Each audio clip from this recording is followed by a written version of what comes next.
Morning all, JC SOG Bushman. I'm all cozied up in my house. It's cold. It turned like winter overnight. Expecting a little snow tomorrow. But that's not what I'm here to talk about. I'm here to talk about SOG products. I'll give you my truly honest opinion. SOG's been around for a long time. SOG stands for Studies and Observation Group. It was a team, an elite unit back in Vietnam. That was called MACV SOG. That they went behind enemy lines and they did a lot of recon, such like that, and gathered info and intel for the troops back during that war.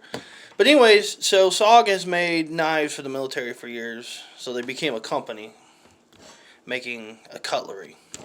And I just want to talk about what's good about their products and what's not. Like this SOG is the only brand I've had issues with, and it's their machetes and their spring assisted folders. They're horrible. The spring assisted folders are so dangerous. I had this one that was called the Flash AT, and when I deployed it, it flew out of my hand twice and almost stabbed me in the foot. I was barefooted. So they're dangerous in my opinion. I ended up giving that knife away. I'm like, I am not using this. I mean, you don't need a knife with a spring that powerful that's going to fly out of your hand. So, I mean, I think that knife should have been recalled.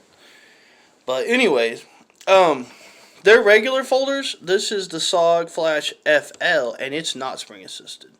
It's just a liner lock, and I love this knife. I've also got a lockback one too. Like, their non-spring assisted are great. And most of their steel is made of AUS-8, which is a Taiwanese steel. Their fixed blades are freaking awesome. I've got this one here. This is the field knife, SOG field knife. And this is just a cheap stainless, but I mean, it's good.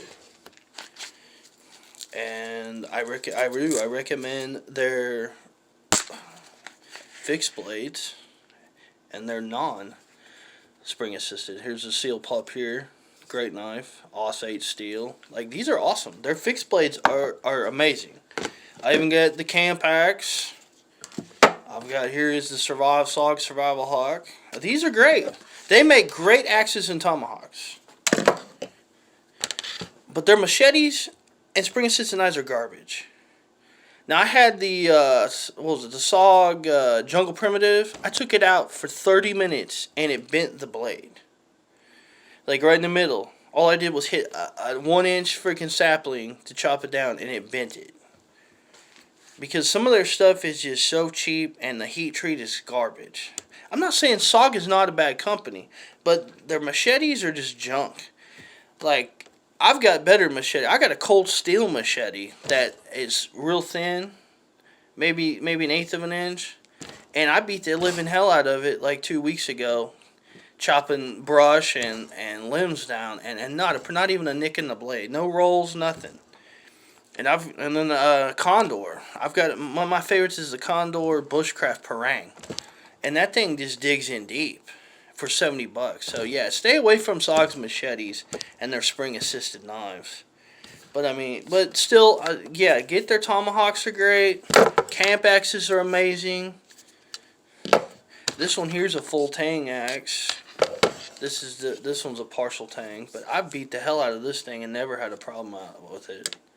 You know, Gerber's the same way. They got some good blades and such, and they're more of a department store knife brand, which some survivalists don't like it and some do. I've never had a problem with it, but definitely get their fixed blades, but stay away from those machetes. They're just horrible, and those spring assisted will fly out of your hand.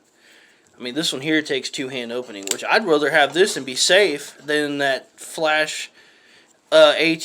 That thing was dangerous. That thing just flew out of my hand and almost stabbed me in the foot, like twice. Like, so I just want to give you what my opinion is on these products.